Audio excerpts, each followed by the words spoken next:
یہ کس سے اللہ کیوں سنا رہا ہے؟ ہمیں ڈاکٹر بنانا چاہتا ہے، یہ کس سے سنا کے؟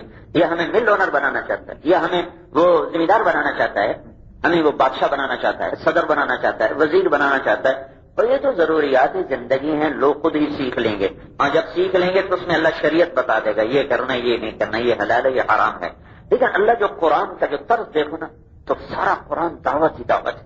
اس لیے علامہ زرکشی رحمۃ اللہ فرماتے ہیں اگر قرآن کا نام رکھا جاتا، یہ قرآن اس کا نام تو نہیں نا، قرآن تو قرآن کو قرآن اس لیے ہم کہتے ہیں کہ یہ پڑھی جانے والی کتاب، قرآن کا مطلب پڑھنا، قرأ یقرأ سے قرآن، تو ہم قرآن کو قرآن اس لیے کہتے ہیں، اور اللہ نے بھی اس کو قرآن کا یاسین والقرآن الحکیم اس کو پڑھا جاتا ہے۔ علامہ زرکشی فرماتے ہیں اگر اس کتاب کا کوئی نام رکھا جاتا، اگر اس کتاب کو کوئی نام رکھا جاتا، بخاری، مسلم، ابو داؤد ہے یا تاریخ اسلام، مختلف نام رکھے جاتے ہیں، داستان حجاز، اگر اس کا کوئی نام رکھا جاتا تو 13ویں سپارے کی سورہ ابراہیم کی یہ آیت اس کا نام بنتی، ھذا بلاغ للناس، یہ پیغام ہے لوگوں کو پہنچانے کے لیے، یہ پیغام ہے لوگوں کو پہنچانے کے لیے۔ اب بھائی عالم تو پہنچائیں، ہم کیسے پہنچائیں؟ میں تو ڈاکٹر ہوں، میں تو انجینئر ہوں، میں تو تاجر ہوں، میں تو ذمہ دار ہوں، میں کیسے پہنچاؤں؟ اور اللہ کہہ رہا ھذا بلاغ للناس، یہ اس میں بڑی خوبصورت بات ہے، اللہ کہہ رہا ہے یہ پیغام ہے پہنچانے کے لیے۔ کون پہنچائے یہ نہیں بتایا ہے، کون پہنچائے یہ نہیں کہا۔ جب عربی زبان میں اس طرح رخ اختیار کیا جا رہا ہو کہ کرنے والے کا ذکر نہ کیا جائے اور جو عمل ہے وہ بتایا جائے، تو اس سے مراد ہوتا ہے یہ کام سب کے کرنے کا ہے، صرف کسی ایک کے کرنے کا نہیں۔ ھذا بلاغ للناس، یہ پیغام ہے پہنچانے کے لیے۔ کون پہنچائے؟ کہ تم سب پہنچاؤ گے۔ صرف علماء پہنچائیں گے؟ نہیں۔ صرف متقی پہنچائیں گے؟ نہیں۔ صرف عمل والے پہنچائیں گے؟ نہیں۔ صرف پرفیکٹ لوگ پہنچائیں گے؟ پرفیکشن ہونی چاہیے، جناب پرفیکشن ہونی چاہیے۔ میں کہتا ہوں دنیا میں کسی ایک چیز کو پرفیکٹ دکھا دو، وہ خود انسان جب ناقص ہے تو اس میں پرفیکشن کہاں سے آ جائے گی؟ اور اللہ تعالیٰ نے بھی ہم سے پرفیکشن نہیں مانگا، بھائی 100% ٹھیک ہو جاؤ، پرفیکشن پورے ٹھیک، اللہ نے ہم سے یہ نہیں مانگا۔ 100 نمبر میں سے اللہ نے 100 نہیں مانگے، کہہ رہا 51 نمبر لے لو پاس کر دوں گا، فمن ثقلت موازینہ، 49 تو اللہ آپ چھٹی بیٹھتا، یعنی حساب لینا ہے، 49 تو آپ چھٹی بیٹھتا، اسی نہیں تھی 100 پورے کرتے دکھاؤ تو تبلیغ والا بننا ہے، دیگرہ نصیحت اور کیا خود میاں فضیحت، ایسے احمقانہ جملے بنائے ہوئے ہیں۔ اور بھائی اگر کسی کو وہ نصیحت کر رہا ہے تو نصیحت ہی تو کر رہا ہے نا، کوئی بری بات تو نہیں کہہ رہا نا، تو اس کی تو ہمیں شکریہ ادا کرنا چاہیے، تیری بڑی مہربانی کہ آپ نے ہمیں اچھی بات کہی۔ تو جس اللہ نے میرا حساب لینا ہے اور میرا ترازو تولنا ہے، اس سے مجھے یہ نہیں کہا 100 نمبر لے کر آ، وہ کہہ رہا ہے فمن ثقلت موازینہ، 100 میں سے اگر تو 51 لے کے آ گیا تیرے لیے جنت ہے، 49 کی تو وہ خود چھوٹ دے رہا۔ ہم کہتے ہیں 100% نمبر ہونے چاہیے، بالکل پہلے خود ٹھیک ہونا چاہیے، پھر اوروں کو تبلیغ کرنی چاہیے۔ خود ٹھیک ہونے کا پیمانہ کیا ہے؟ خود 100% ٹھیک ہونے کا پیمانہ کیا ہے؟ یہ تبلیغ والے خود یہ کرتے ہیں اور دوستوں کو یہ کہتے ہیں، آپ یہ کرتے ہیں، ان کو یہ مولوی یہ کرتے ہیں، اوروں کو یہ کہتے ہیں، یہ حاجی یہ کرتے ہیں، اوروں کو یہ کرتے ہیں، ایسی حج کا کیا فائدہ، ایسی تبلیغ کا کیا فائدہ، ایسی نماز کا کیا فائدہ؟ یہ ہمیں شیطان نے بڑا گیڑا دیا ہوا ہے۔ لیکن اگر ایک آدمی 40 دن جا کر لوگوں کو اللہ کی بات سناتا رہا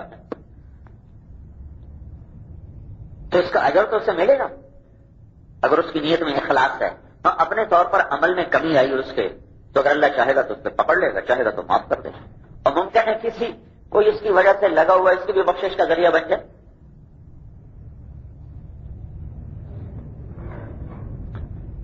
تو ھذا بلاغ للناس، یہ پیغام ہے لوگوں تک پہنچانا ہے۔ کون پہنچائے گا؟ ساری امت، ساری امت۔ علماء پہنچائیں گے دلائل کے ساتھ، فضائل کے ساتھ، مسائل کے ساتھ ہیں۔ ہم کیسے پہنچائیں؟ ہمارے لیے بھی بڑا آسان اجمالی طور پر ہے ہمارے ذمہ۔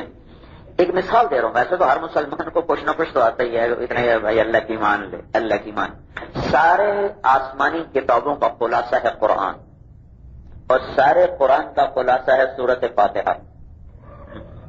آپ نے کہا اللہ نے مجھے وہ کلام عطا کیا ہے جو آج تک کسی کو نہیں عطا کیا، وہ سورۃ فاتحہ ہے اور سورہ بقرہ کا آخر ہے. اور ایک خاص فرشتہ اترا تھا ان دو کلام کو لے کر. سارے آسمانی کتابوں کا خلاصہ قرآن، قرآن کا خلاصہ سورۃ فاتحہ، اور سورۃ فاتحہ کا خلاصہ ہے ایاک نعبد و ایاک نستعین.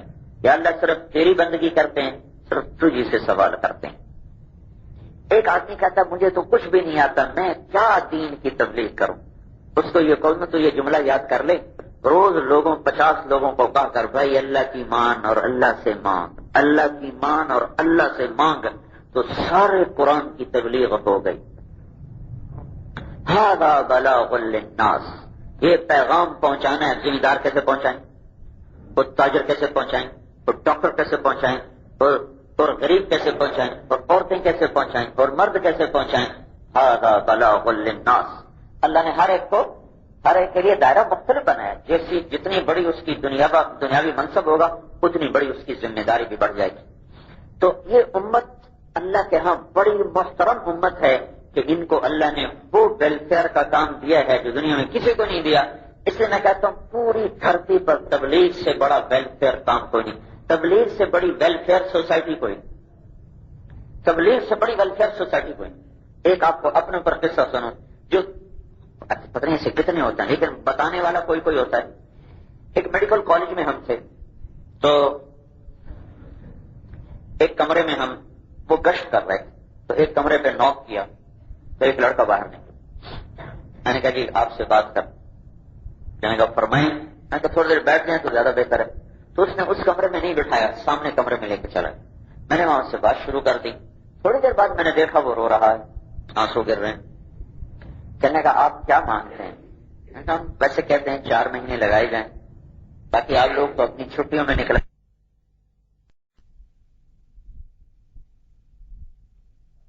یہ کیسے کرا 4 مہینے کے لیے؟ ہم نے تو آئے تھے جب کام کر کے چلے گئے رائمنڈ. تو ایک چلے کے بعد مجھے وہ رائمنڈ ملا. 40 دن گزر چکے تھے، داڑھی، سر پہ پگڑی باندھی ہوئی اور لمبا کرتا شلوار. مجھ سے کہنے لگا آپ کو پتا ہے آپ نے مجھے کہاں سے نکالا؟ میں نے کہا کمرے سے. کہنے لگا نہیں، دوزخ سے نکالا.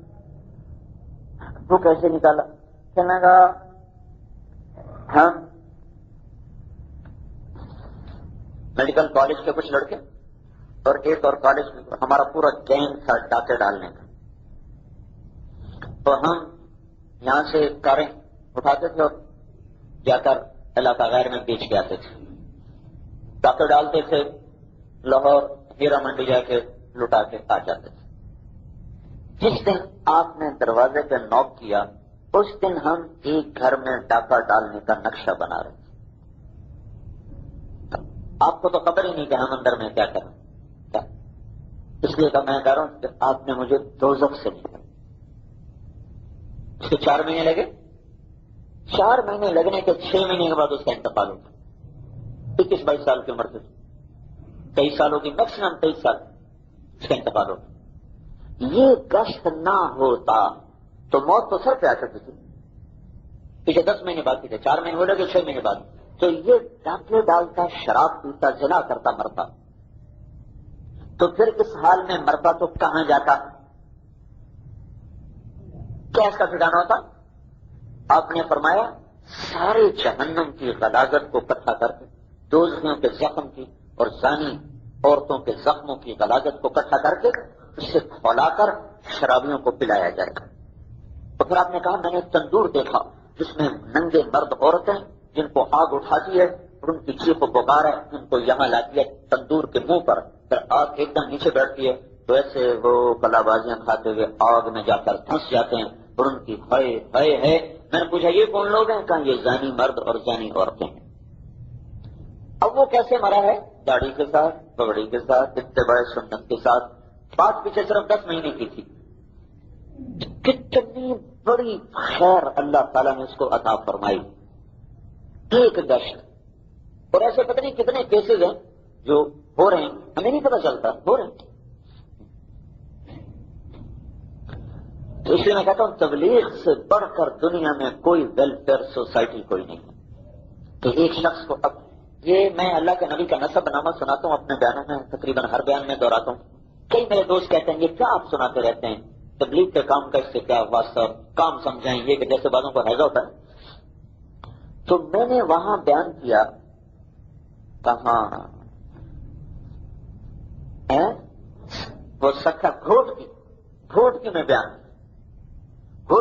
کیا تو اس میں حضور کا نسب سنایا.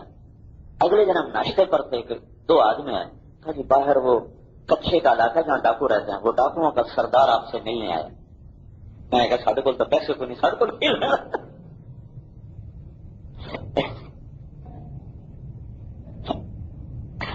ایسے مذاق کر رہا ہوں. تو میں نے کہا ٹھیک ہے اس کو بٹھاؤ. سر جی ہم ناشتہ کر کے باہر گئے، وہ چھوٹے سے قد کا بالکل بے روبہ سا، لیکن وہ وہاں پوری ایک دہشت ہے. آ کے بیٹھ گیا. اردو بھی اس کو نہیں آتی تھی لیکن اردو سمجھتا تھا. تو وہ سے کہنے لگا سائیں تساں جو رات نبی دا پیڑھی سنایو، تساں پیڑھی ہماری زبان میں بھی پیڑھی کہتے ہیں، سائیں تساں جو رات نبی دا پیڑھی سنایو من کھا چھڈیو. لوگ اس کو بیان میں کوئی چیز 2 گھنٹے کے بیان میں تبلیغ بھی، توحید بھی، رسالت بھی، نماز بھی، اخلاق بھی، 6 نمبر میں پورے بیان کرتا ہوں. تقریباً میری کوشش رہتی کہ سارے نمبر بیان ہو جائیں. کوئی ڈر رہ جاتا انسان، اس کو کسی چیز میں نظر نہیں گا سائیں تساں جو نبی دا پیڑھی سنا دے. اب وہ مجھے دعوت دے رہا کہ آپ ہمارے علاقے میں آؤ، کچے میں آؤ، ہم آپ کی بیان بھی کرائے گا، روٹ بھی کھلائے گا. میں کہ چوری بھی پیڑ میں کھوا گئی.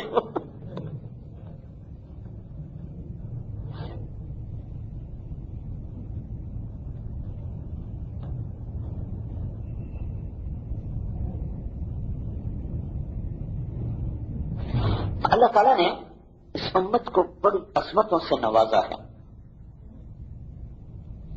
اس مبارک محنت کی وجہ سے یہ عزت اور عظمت ہے. چنے ہوئے ہیں، وہ چھانٹا ہے. تو اللہ کے نبی پاک صلی اللہ تبارک و تعالی علیہ وسلم کہ پتہ نہیں کون سی بات کسی کے لیے کلک کر جائے. اب ڈاکوؤں کا سردار جو آیا ہے تو کوئی اثر لے کر تو آیا ہے نا، کوئی چیز تو اس کو لگی. اور آ رہا کہ میری میں توبہ کرتا ہوں صحیح، اور میں اپنی زندگی ٹھیک کرتا ہوں صحیح.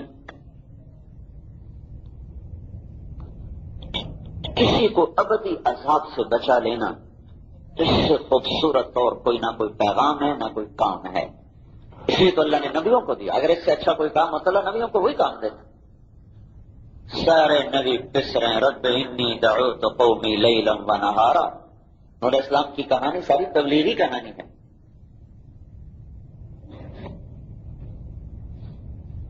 میں نے ایک دفعہ مولانا عبید اللہ ہم سے خدمت کیا کرتے تھے ڈائمنڈ میں، جب پرانوں کا جوڑ ہوتا تھا تو مولانا عبید اللہ